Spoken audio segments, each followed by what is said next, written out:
আসসালামু আলাইকুম প্রিয় শিক্ষার্থী বন্ধুরা, আমরা আবারও কুমিল্লা বিশ্ববিদ্যালয়ের আরেকটি ভিডিও নিয়ে হাজির হয়েছি। আজকে আমরা কুমিল্লা বিশ্ববিদ্যালয়ের A to Z বি ইউনিটে যে সাজেশনটা সেটা নিয়ে আলোচনা করব। আশা করি তোমরা এই সাজেশনটা যদি ফলো করো, ইনশাল্লাহ তোমরা কুমিল্লা বিশ্ববিদ্যালয়ে ভালো একটা পজিশন করতে পারবে। গত বছর আমরা যে সাজেশনটা দিয়েছি ওই সাজেশনের উপরে ডিপেন্ড করে এবং কি আমাদের একটা এক্সাম বেস ছিল, সেই এক্সাম বেস ফলো করে 30+ স্টুডেন্ট গত বছর গৌরবময় সাফল্য অর্জন করেছে, টপও করেছে। ইনশাল্লাহ তোমরা যদি আজকের এই সাজেশনটা ফলো করো, ইনশাল্লাহ এখানে A to Z সবগুলো বিষয় নিয়ে আমরা আলোচনা করব। এর মধ্যে বলে রাখি, তোমরা যদি আমাদের এক্সাম বেস ফলো করতে চাও তাহলে আমাদের এই নাম্বারে তোমরা যোগাযোগ করতে পারো। এই নাম্বার আমাদের হোয়াটসঅ্যাপ আছে এবং কল করে যে কোনোভাবে তোমরা যোগাযোগ করে তোমরা আমাদের এক্সাম বেসে ভর্তি হতে পারো, যেহেতু সময়টা একটু কম। তো চলো আজকে আমরা আলোচনা করি পুরা সম্পূর্ণ A to Z Bangla, English, GK যা কিছু আছে সব কিছু নিয়ে আমরা আলোচনা করব। প্রথমত আমরা যদি দেখি যে বাংলাতে 25 নাম্বার থাকে, অর্থাৎ কুমিল্লা বিশ্ববিদ্যালয়ের বি ইউনিটের যেই যেই একটা মানবন্টন, সেই মানবন্টনের মধ্যে বি ইউনিট থেকে অর্থাৎ মানবিক থেকে যারা পরীক্ষা দেবে তাদের জন্য বাংলাতে 25 থাকে, ইংরেজিতে 25, সাধারণ জ্ঞান 10 এবং মৌলিক জিকে 40। এই সর্বমোট 100 নাম্বারের পরীক্ষা হয়। তো এখানে আসো, প্রথমত বাংলাতে যে টপিকগুলো আমরা গুরুত্বপূর্ণ মনে করছি, যে টপিকগুলো থেকে তোমাদের ইনশাল্লাহ 100 ভাগ প্রশ্ন আসার সম্ভাবনা আছে, সেই টপিকগুলোর মধ্যে প্রথমত আসে শব্দের উৎস। এখন এই শব্দের উৎসটা কি? শব্দের উৎসটা হচ্ছে, অর্থাৎ আমরা জানি যে আমাদের শব্দের যে ভাগের মধ্যে দেশি বিদেশি শব্দ আছে।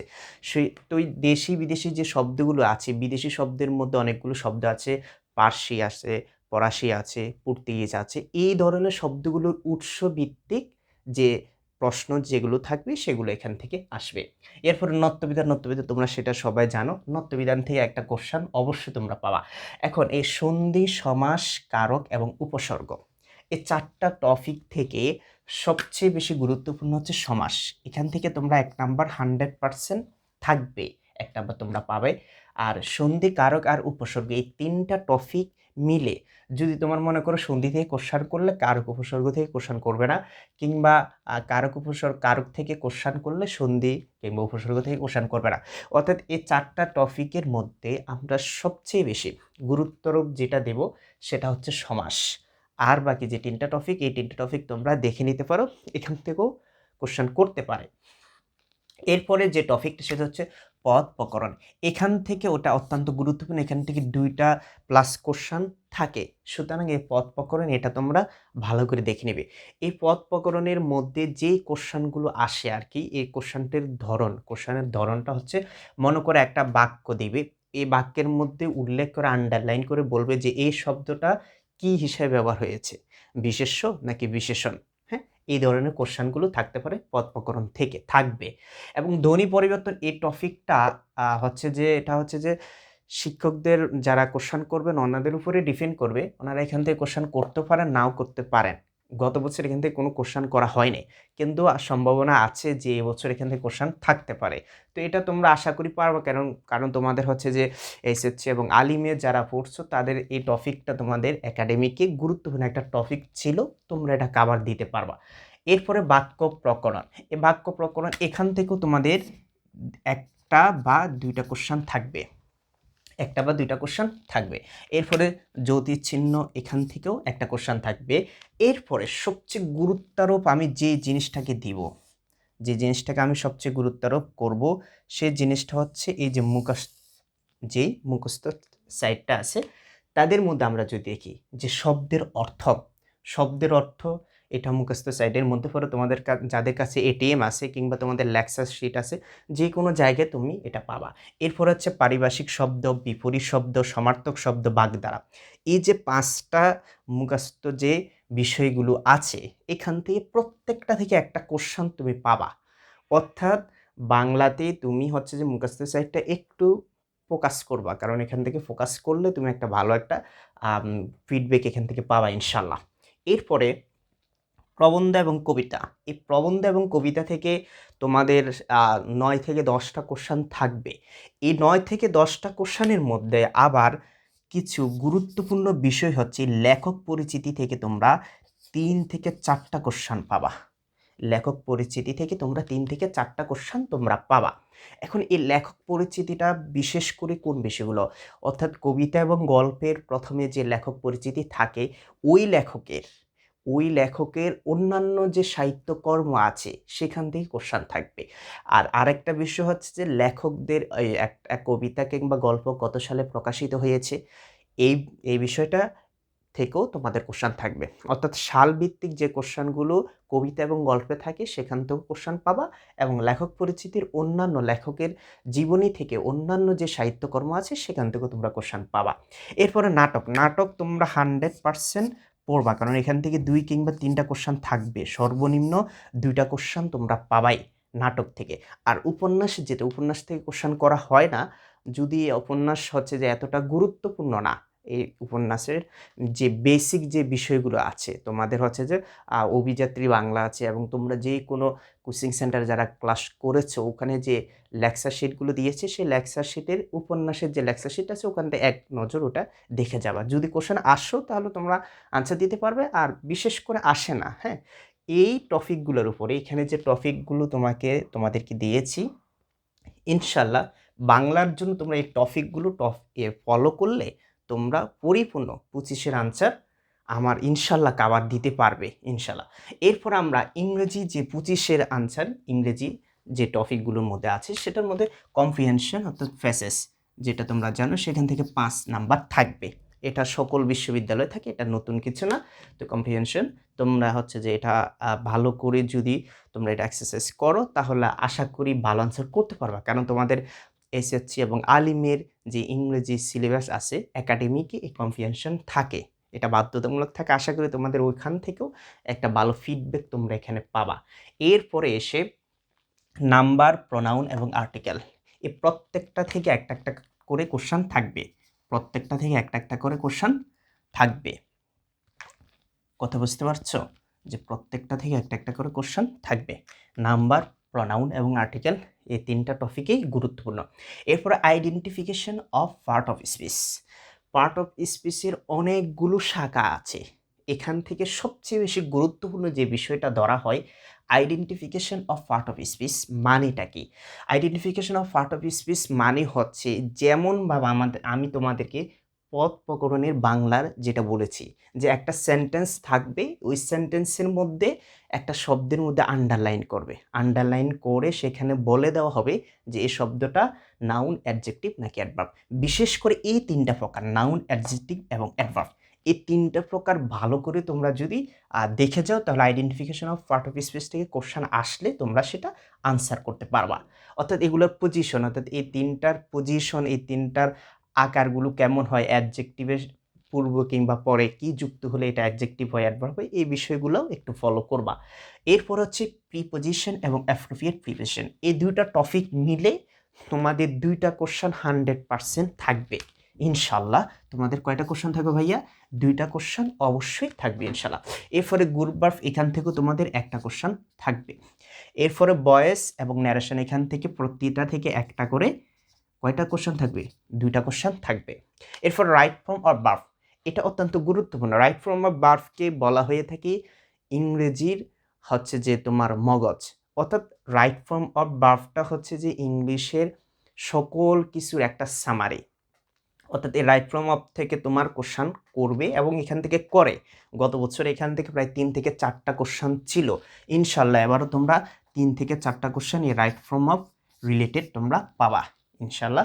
এরপরে ডাব্লিউএস কোশ্চেন এবং ইমবেডেড কোশ্চেন, এখান থেকে গত বছর কোশ্চেন করেছে, কিন্তু এই বছর করবে কিনা সেটা শিরুটি তোমাদেরকে দিতে পারছি না, কারণ এটা এতটা গুরুত্বপূর্ণ টপিক না। যেহেতু এখান থেকে গত বছর কোশ্চেন করেছে তো তোমরা দেখে নিতে পারো যে এখান থেকে কোশ্চেন হতেও পারে, এটা তোমরা ফলো করবা। এরপরে সিনোনিম এবং অ্যান্টোনিম, আর এরপরে স্পেলিং, এই যে 3টা টপিক সিনোনিম এবং অ্যান্টোনিম থেকে কোশ্চেন অবশ্যই থাকে, এটা নতুন কোনো কথা না, প্রত্যেকটা বিশ্ববিদ্যালয় এখান থেকে কোশ্চেন করে। এরপরে স্পেলিং থেকেও তোমরা কোশ্চেন পাবে ইনশাল্লাহ, একটা কোশ্চেন এখান থেকে থাকবে।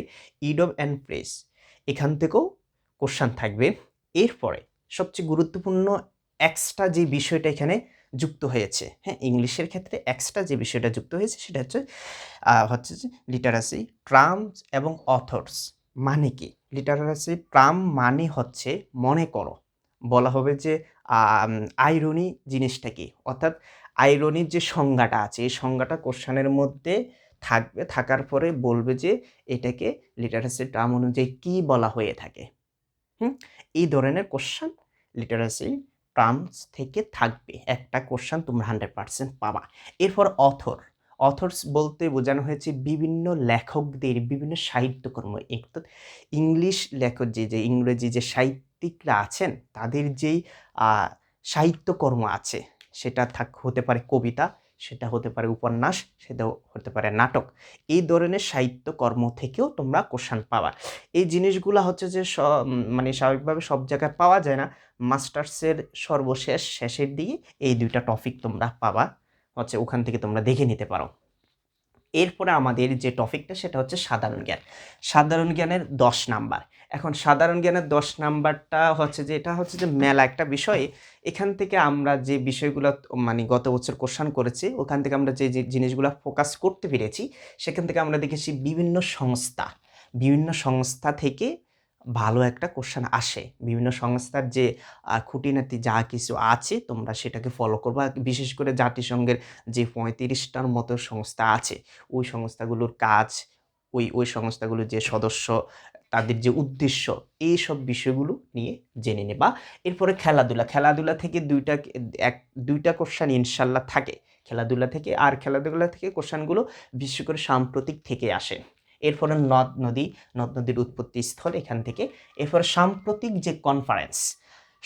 কনফারেন্স আমরা জানি যে ওই যে বিভিন্ন সংস্থা, এই সংস্থাগুলোই প্রতি বছরে প্রত্যেকটা সংস্থারে কনফারেন্স হয়। এই কনফারেন্সগুলো কোথায় হচ্ছে, এই কনফারেন্সগুলোর মধ্যে নতুন যে ইনফরমেশনগুলো থাকে, অর্থাৎ এই কনফারেন্সগুলোর যেই ডেট, কবে থেকে কোথায় হয়েছে, কোন জায়গায় এগুলার অ্যারেঞ্জ করেছে, এইসব বিষয় নিয়ে এখান থেকে কোশ্চেন থাকবে। এরপরে আর বাকি সাম্প্রতিক বিষয়গুলি যেগুলো হচ্ছে যে সাম্প্রতিকভাবে ঘটা আন্তর্জাতিক এবং বাংলাদেশ বিষয় মিলে সর্বমোট এই কয়েকটা টপিক থেকে সাধারণ জ্ঞানে 10 নাম্বার থাকে। এখন সবচেয়ে ইন্টারেস্টিং যে বিষয়টা সেটা হচ্ছে মৌলিক জিকে 40।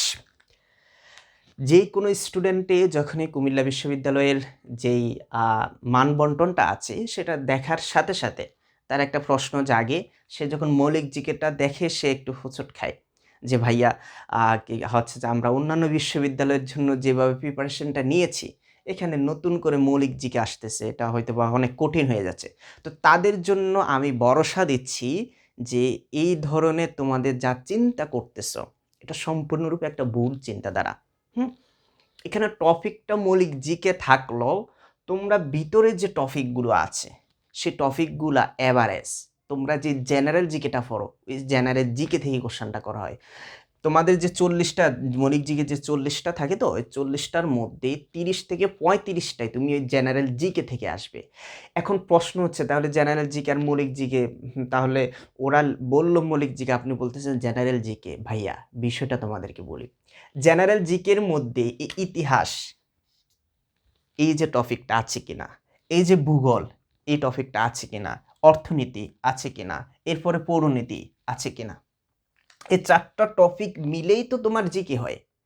তোমার যে জোবাইর জিকে বলো, মিটস জিকে বলো, তোমার যে হচ্ছে যে কোচিং সেন্টারগুলোর মধ্যে তোমাদের যে লেকচার শিটগুলো দেওয়া হয় সব জায়গায় দেখবে এই 4টা বিষয় মেন, এই 4টা বিষয়কে কেন্দ্র করেই জিকেগুলো হয়। কথা বুঝতে পারছো? এরপরে বিশেষ করে আরেকটা বিষয় এখানে আছে সেটা হচ্ছে তোমাদের বাংলাদেশের যে ভূগোল জিকেটা, ভূগোল, ইতিহাস, পৌরনীতি এবং অর্থনীতি, এই 4টা বিষয় খুবই গুরুত্বপূর্ণ। হ্যাঁ, এই 4টা বিষয় থেকে তোমাদের কোশ্চেনটা একটু বেশি হয়। কথা বুঝতে পারছো? এই 4টা বিষয় থেকে কোশ্চেনটা একটু বেশি হয়। তোমরা এই 4টা বিষয় তোমাদের যে জিকে বই আছে ওই জিকে বইয়ের সাথে রিলেটেড করে 4টা বিষয় পড়ে নিতে পারো, কিংবা তোমরা এই 4টা বিষয়ের যে বই আছে, মেন বই আছে, ওখান থেকেও তোমরা পড়ে নিতে পারো। তোমরা অবশ্যই একটা জিনিস ফলো করেছো, তোমরা হচ্ছে যে যখন জোবাইর জিকে কিংবা অন্যান্য জিকে বইগুলো যখন পড়তে গিয়েছো তখন তোমরা দেখেছো যে ইতিহাস, ভূগোল এবং পৌরনীতির যে বিষয়গুলো তোমরা মেন বইতে পড়ে আসছো, ঠিক ম্যাক্সিমাম ইনফরমেশনগুলোই তোমাদের যে জেনারেল জিকে বইটা আছে ওই বইটার মধ্যে আছে। আমি যদি ভুল না বলে থাকি এটাই সত্য। এরপরে সমাজবিজ্ঞান থেকে এতটা কোশ্চেন আসে না। এখান থেকে কোশ্চেন খুবই কম আছে। আর আইসিটি থেকে গত বছর কোশ্চেন করেই নাই।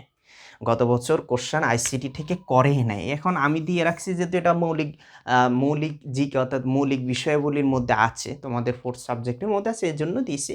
বাট এখান থেকে কোশ্চেন করে না, করলেও যদিও করে তাহলে 1টা থেকে 2টা কোশ্চেন করতেও পারে।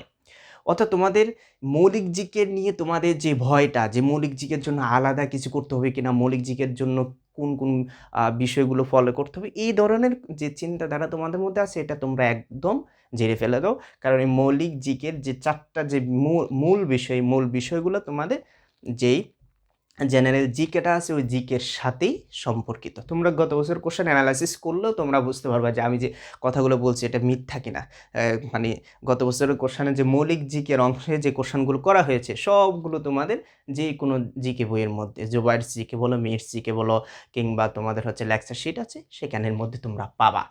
তো আশা করি তোমাদের যে আরেকটা প্রশ্ন অনেকে করো আর কি, যে ভাইয়া মৌলিক জিকে হচ্ছে দাগানোর ক্ষেত্রে আমি কোন বিষয়টা ফলো করব। মৌলিক জিকে কি এখানে বিষয়ভিত্তিক থাকে, যে পৌরনীতির থেকে 7টা আসলো, ইতিহাস থেকে 7টা, ভূগোলের থেকে 7টা। আবার অনেকের আরেকটা বিষয় হচ্ছে যে ভাইয়া আমার হচ্ছে যে যখন আমি এসএসসি দিচ্ছি আমার 4th সাবজেক্ট হিসাবে ইতিহাস ছিল না, আমার পৌরনীতি ছিল। আবার অনেকের ইতিহাস পৌরনীতি কিছুই ছিল না, অর্থনীতি ছিল। আবার অনেকের ইতিহাসের বিপরীতে ইসলামিক ইতিহাস ছিল। এক একজনের এক এক সাবজেক্ট ছিল। তার মানে আমার যে সাবজেক্টটা ছিল ওই সাবজেক্টের উপরেই কি আমি সলিউশন আনসার করব? না, বিষয়টা এমন না। তোমার সাবজেক্ট থাকুক আর না থাকুক, অর্থাৎ কলেজে 4th সাবজেক্ট হিসেবে যতগুলো সাবজেক্ট থাকে সকল সাবজেক্ট এখানে মৌলিক জিকের অন্তর্ভুক্ত হবে। আর ওগুলার কোশ্চান করার ক্ষেত্রে এভাবে হবে না যে পৌরনীতি থেকে 7টা আছে, ইতিহাস থেকে 7টা আছে, যেটা জাহাঙ্গীরনগর বিশ্ববিদ্যালয় করে। মানে সাবজেক্ট ওয়ারি ওই সাবজেক্ট লিখে একদম সাবজেক্টের হেডলাইন দিয়ে ওই জায়গা থেকে 10টা কোশ্চেন করে, এরকম না কিন্তু। অর্থাৎ মৌলিক জিকে হেডলাইনটা থাকবে আর হেডলাইনের ভিতরে 40-এর যে কোশ্চেন থাকবে 40টা কোশ্চেন হুবাহুব এই কয়েকটা বিষয় থেকে 40টা কোশ্চেন তোমাকে মিলিয়ে দেবে। তো ইনশাল্লাহ তোমাদেরকে পুরা হচ্ছে যে একদম খুঁটিনাটি যা আছে, যে সাজেশনটা আছে পুরা সাজেশনটা নিয়ে আলোচনা করেছি। ইনশাল্লাহ তোমরা যদি এই সাজেশনটা ফলো করো অবশ্যই ভালো কিছু হবে। তো সর্বশেষ আমাদের একটা এক্সাম বেস চালু হয়েছে, গত বছরও তোমাদেরকে প্রথমেই বলেছি আমাদের এক্সাম বেস থেকে প্রায় 30+ স্টুডেন্ট চান্স পেয়েছে। তো তোমরা যারা ভর্তি হতে চাও আর কি, যদি মনে করো যে তোমরা এক্সাম বেসের মাধ্যমে নিজেদেরকে প্রস্তুতি করে নিবে অর্থাৎ কুমিল্লা বিশ্ববিদ্যালয়ের জন্য আলাদাভাবে, তাহলে তোমরা আমাদের এই নাম্বারে যোগাযোগ করতে পারো। এই নাম্বারে হোয়াটসঅ্যাপ আছে, তোমরা যোগাযোগ করলে আমরা অবশ্যই তোমাদের সেখানে এনরোল করে নেব। তো তোমাদের সবাইকে ধন্যবাদ, সবার শুভকামনা চেয়ে ইনশাল্লাহ তোমরাও আসবা কুবির যেই লালমাটির যে ক্যাম্পাস খ্যাত কুবিতে, তোমাদের সবাইকে স্বাগতম জানিয়ে আজকে আমার ভিডিও শেষ করছি। সবাইকে ধন্যবাদ। আসসালামু আলাইকুম।